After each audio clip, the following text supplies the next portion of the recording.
So first of all, we want to welcome our guest speaker, Andrew Tompsett. Andrew is from the Blenheim area, and I'll read out a bio on Andrew shortly. And we have birthdays to let you know. We have Les Herman this month, a couple of weeks time. Jerry Bellinger, right after he leaves for Florida, and will be stuck with us, I'm sure. And then club anniversaries this year in October. Keith Dawson will celebrate 29 years as a Chatham Rotarian. So congratulations to Keith, and we've got him here on Zoom. So we also, prior to our meeting, just while we were waiting for our dinner, we snuck in a presentation to Karen McDonald of a Paul Harris and then a Paul Harris +3. So very much appreciated that support going to Rotary International. And as many of us, Karen really didn't want to come up here and be centered out, but sorry about that, Karen. We had to get that business out of the way. So I'm going to introduce our speaker for the day. And Andrew, when you come up, if you just we're going to record and it goes on to our YouTube channel. And so Andrew, when he started out, he was a marketing and communications public relations professional. Started his career in the private sector in 2000, working in advertising and marketing. In 2007, he shifted his focus to healthcare communications, where he worked at regional and provincial levels. 2018, he took a more local focus and began working at Chatham-Kent Economic Development, where he spearheaded numerous communication initiatives. Most recently, he has transitioned back to the private sector as a full-time entrepreneur with his business, Hill Valley Maker. Andrew believes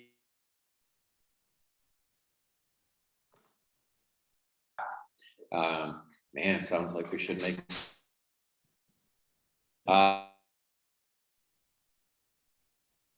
as vice chair of the ground floor, vice chair of Chatham-Kent JCs.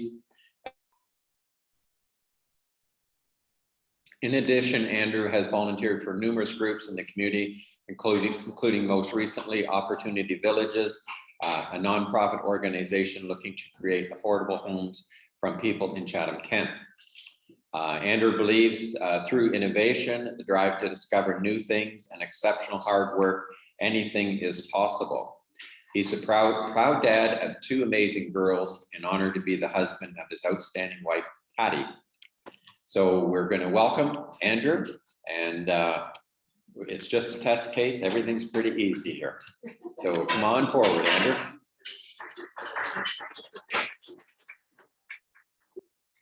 Easy go. Thank you. Lay it over here, that might work. This is you. Wonderful. That was actually my entire presentation, so thank you very much. It's been wonderful to be here. All right. It's been a while since am I in the right spot? I think I'm in the right spot. It's been a while since I've what's the word? Peopled. And I don't know, a year and a half. I heard 19 months or something. So forgive me for being a little nervous, a little warmer all of a sudden. I don't know what that is. Normally, I've got my notes in front of me. Normally, I'm writing speaking. I used to write speaking notes for people who would earn 10 to 100 times more money than I do. And so it's really interesting writing my own speaking notes, but I'm going to follow them so that I stay on time, and then you can kick me off appropriately. So first thing, say my name, Andrew Tompsett. Okay, I've done that, so there, check. Next thing, icebreaker. I was told you always need a good icebreaker with this.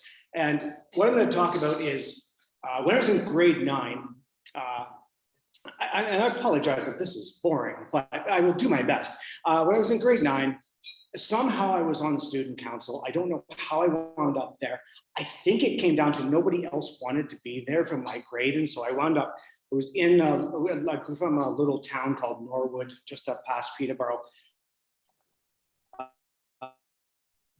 It was wonderful. I'm on the student council. The room was not nearly this big, by the way. This was our entire chambers and mayor's office and everything, but it was a nice small room.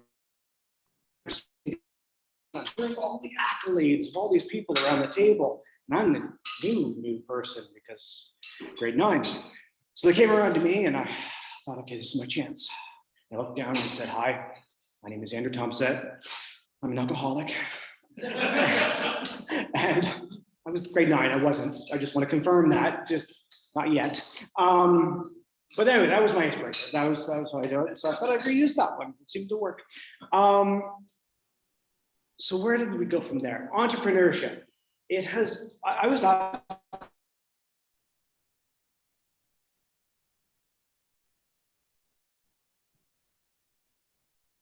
sort of getting our feet on the ground, and I really appreciate that, because I said, "Hey, what do you want me to talk about?" And they said, "Your business, the things you've done, entrepreneurship." Okay, so we'll talk a bit about all of those things.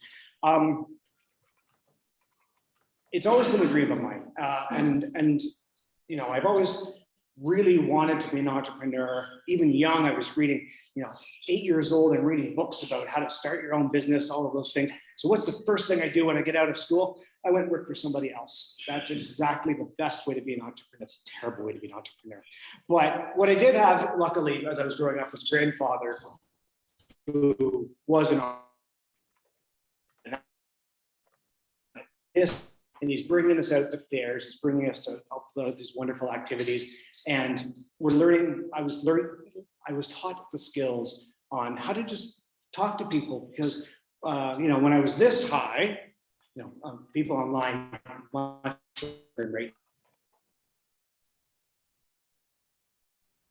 which probably weighed more than me.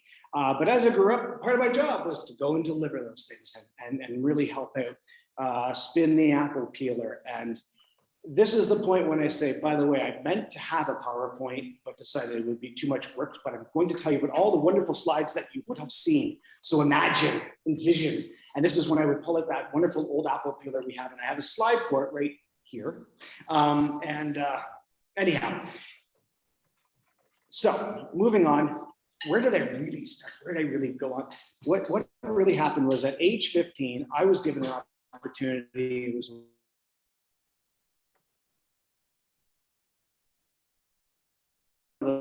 local high schools, that sort of all the students, their bad photos all pulled together. Those used to be laid out by hand, and you cut them. It was a great deal of work. I got the chance because Jocelyn Canada came to me at 15 years old and said, "We really want to digitize." So could Canada for our demo of how we're going to lay this out. And I went, "Sure, I can. Why not?" They said, "Great, we're going to give you," I think it was $100, which was huge dollars because I was 15. That was my first job. It was my first independent job, and I loved it. And from that point on, I never looked back. And this is when I turned to the next slide of my 8-year-old who the other week was Red Barn. They did their big launch, the grand opening. And she was there at 8 years old. She had made all these wonderful things and had tables set up. And at the table, she was selling her little wares.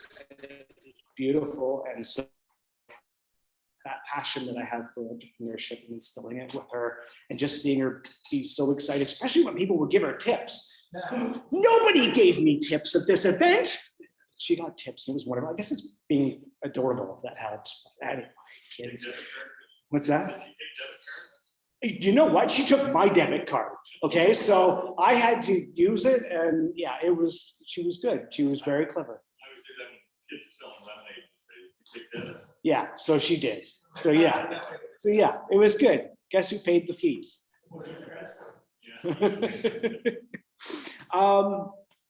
So as I said, I worked public and private sector. I started off I was in college fixing computers, working 2 jobs, going to school, all that kind of stuff. I heard something about being bored and not knowing what to do in the morning. I can't imagine that, actually. Who has time to be bored? So what did I do? I moved here with Chad and Kent in 2000-ish. I love it. I love it. I love this community. It's wonderful. It's a great community. And while I was here, I decided, okay, I'm going to work for a while, and that lasted many, many years. Over that time, I thought, what's a great entrepreneur thing? What's a good, solid investment? I'm going to become a landlord. That was a really terrible idea. It's a great thing. I helped out people. I did my absolute best to never friends. I learned so many skills on how to fix things so many times. That story you hear, the joke about, it's Christmas Eve and the toilet broke. That happens. That's real. That's real a lot. And so after 12 years, I went, I can't do this.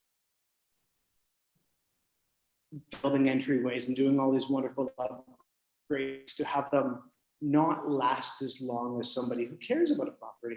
And so that's why I went, okay, I'm getting some of the transition. And that's when I started my business. Funny story, I started on my business, went out to do this event. I'm really promoting making, the whole maker culture, the culture of being excited about just learning skills. And I went out, wrote a press release, issued it out, was teaching people how to do pressure canning, all this wonderful stuff. Been working on my business for a good solid year. Thought I should go and register the name, go into the office. So it turns out there was somebody who took the name about 3 days after I issued my news release, because they also had the same idea and wanted the same name. And I'd only been promoting it for a solid year.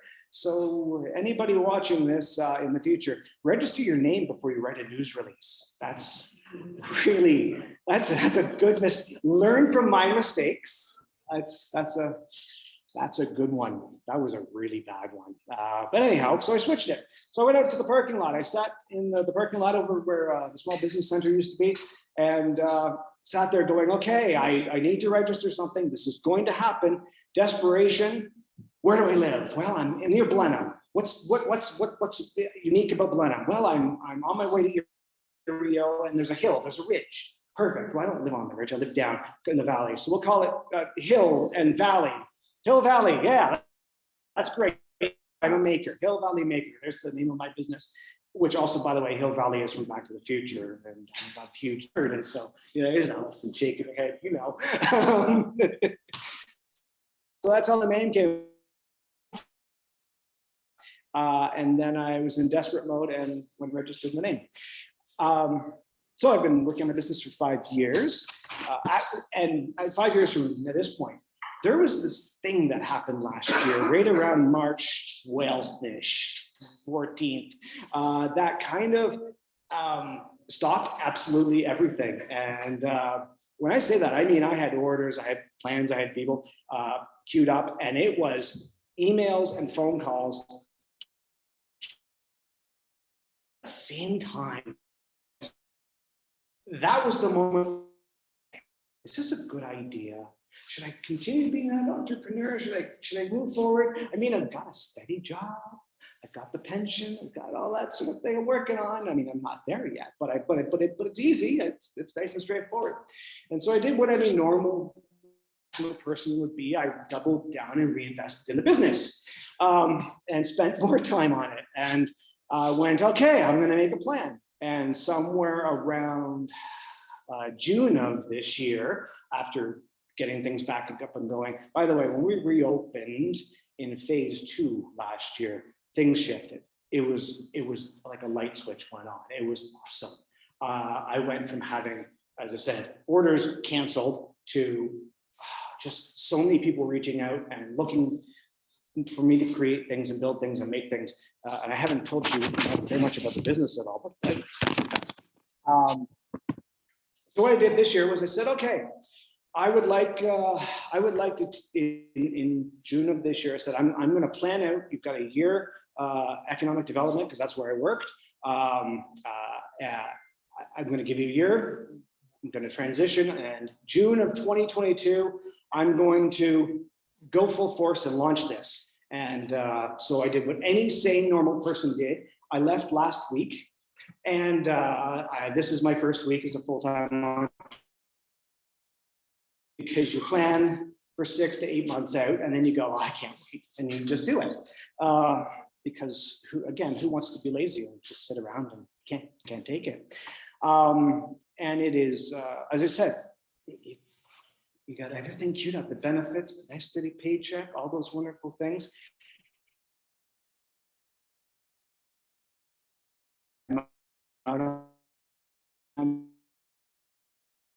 Hi, welcome to day 3. What are we, Wednesday? Yeah.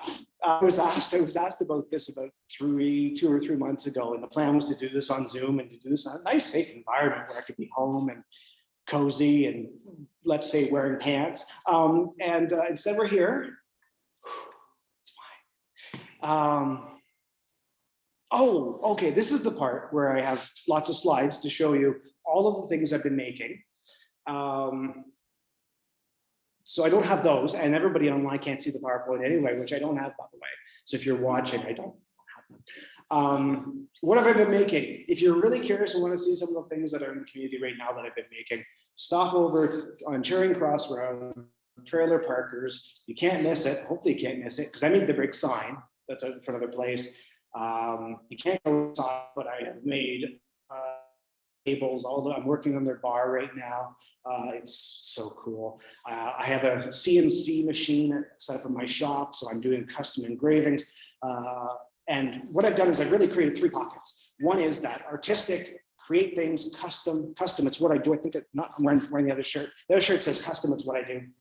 Then I've got my other products, because I have to be smart about this and actually make a steady income, where I'm developing products that are sort of that day-to-day seller. I've got a little spike beer table and wine tables. I've got, one of my favorite things is for little newborns, that sort of thing, making puzzles with their names. And so each puzzle, they take them apart and you can put it back together, and it teaches them different skills. That's a lot of fun.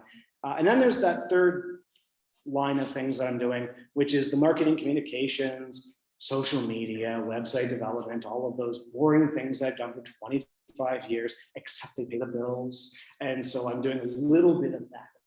I'm being a little selective on how much I want to do, because I can, because I'm my own boss. Although my boss is just a horrible person. He had me working late last night. But anyway, it's fine. So that's my business. But I'm going to jump out of that, because I don't want to talk too much about it. I want to talk about the partnerships in the community. And 3 or something. Okay. The partnerships and the people. One of the big reasons that I wanted to get out of what I was doing, although when I was and speaking to the business owners and chatting with, connecting and having those conversations, which, by the way, every time I had a conversation with a business owner, good or bad, I left going, oh man, I want to do that. So then I did. But I loved being able to hear what they're doing in the community, because there's so many people doing amazing things. And I just heard today they're talking about making a podium that was donated. I mean, you guys are doing amazing things. And so I have a few examples, but everything that everyone here has done is far better than all the points that I've got. So hence, shout out to you. Shout out to everybody here. I do want to say, one example of something that happened recently when I was discussing things with a business owner was I was in Blenheim, and the laundromat in Blenheim, really nice family. They put out a bench. Somebody came along and destroyed their bench. And so I said, don't worry, I'll just fix it. It's easy, straightforward. It wasn't easy. It was actually very hard because I'm using their existing structure, but that's fine. It wasn't the point. The point was I helped them out. And then they said, well, they kind of like to dedicate it somehow to a fellow, a little guy who was 8 who had passed away of cancer. And I said, I can do that. I've got a CNC and I will engrave his name on the top. And so if you're in Blenheim, you can see it's got his name there. It's got their name there because it's important. And then they said, well, we really insist that you have your name. I'm like, okay, I'll do that. So that was kind of nice that they said that. But it was cool. I got to help them out. I got to do something and give back.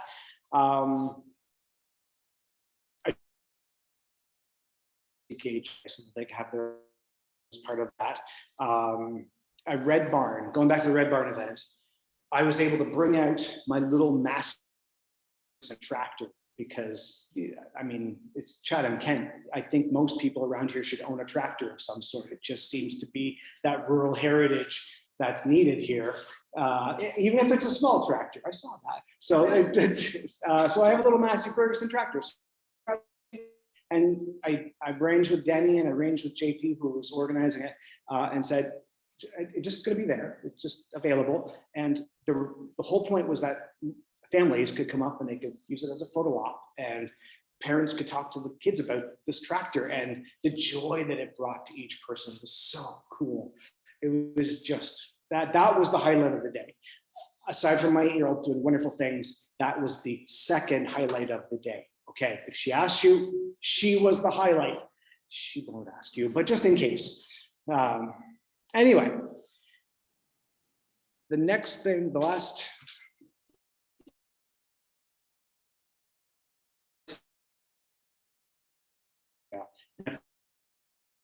is putting all the business stuff aside.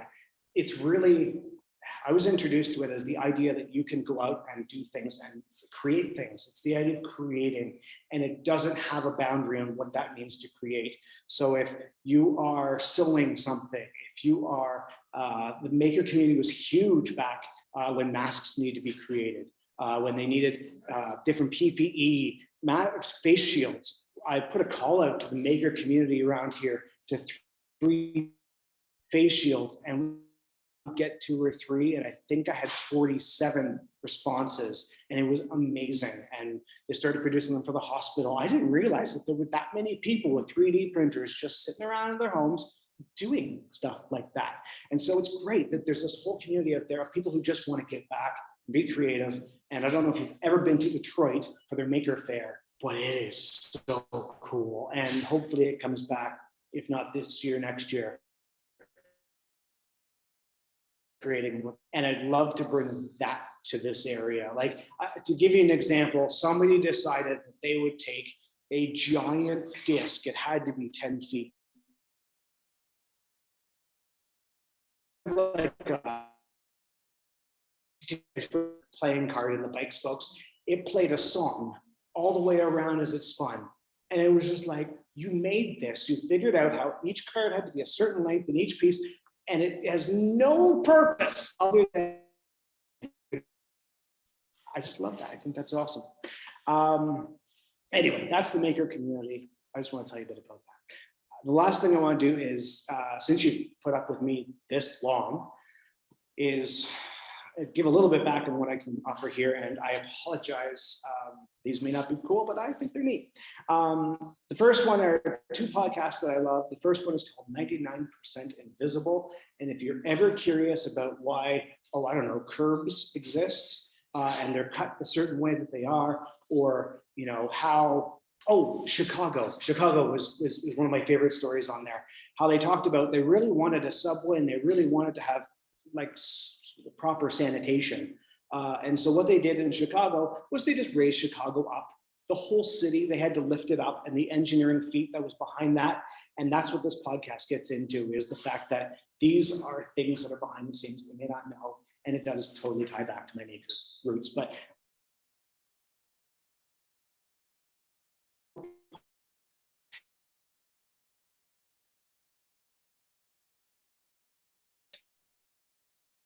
little 15-minute snippet dramas, and they talk about everything being alive. And so they had an interview. It was fascinating, and you get to turn your brain off and listen to this, and it's wonderful. So if you have any downtime, everything is alive. It's a lot of fun. And then the last thing that hopefully I can give you permission, as I told you, one of my wonderful failures on forgetting to register my business name. Who does that? Well, I do, but who else does that now? Hopefully nobody. Try things. You have permission to fail and enjoy it. And hopefully this was somewhat close to what you had in mind for a presentation. And if I failed, well, I failed, but hey, I had fun. So thanks. Yeah.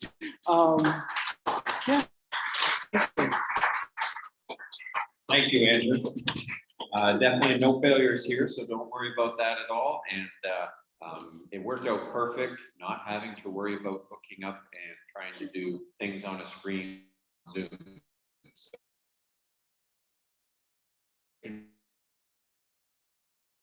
Ask Andrew if he took advantage of any of the training that the Economic Development Small Business That's Sector. like a planted question. I did not ask her to ask that.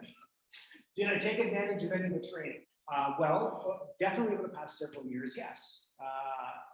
Either through osmosis by being there because I helped to run a lot of the events, or by planned to be at activities, asking questions. I mean, it's hard not to. It's when you're in that all the time, you start thinking and you start seeing inspirations and other people who are attending. So yes, absolutely.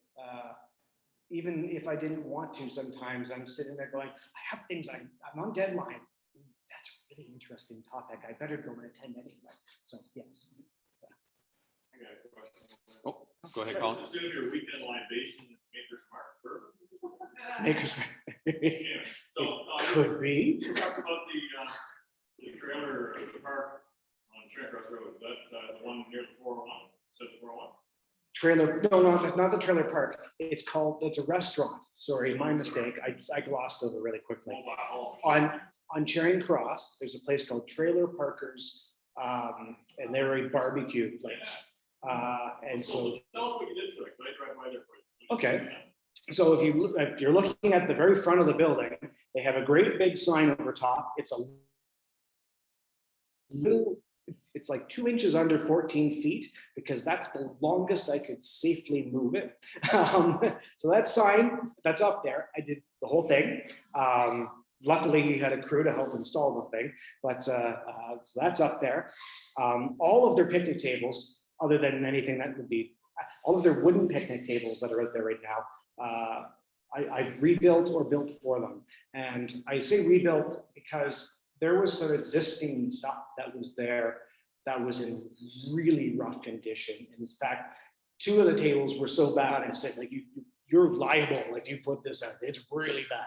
And so I took it back, disassembled the entire things, cleaned them up. And that's one of the things I love to do is to upcycle or to bring some new life back into something. And so for them, that was a big thing. I have done 40 charcuterie boards when they were over at Red Barn, so they could have those as serving trays when they were serving. I'm working on a couple of different prototype things. I can't mention that, but I can mention, as I said, the bar, which is almost done. I have the first section done. Photos will be online. So if you are looking for any more pictures, Hill Valley Maker, my social media. Actually, hillvalleymaker.ca. I watched that too. That's right. If you get too busy, just hire any boss. I heard, yeah. I built his home and the whole deal. I mean, you probably know far more than I do, but that's part of it. I just love the exploration of this. So anyway, that's Andy's good. Hey, Andy. I was very interested in the fact that you went to high school in Norway. Not anybody that drives number 7 highway goes through Norway. And I don't think it was true because it was quite a few years ago. But I can see some high school students probably figuring out coming up to Halloween that if they plug the intake at the top of a water tower and then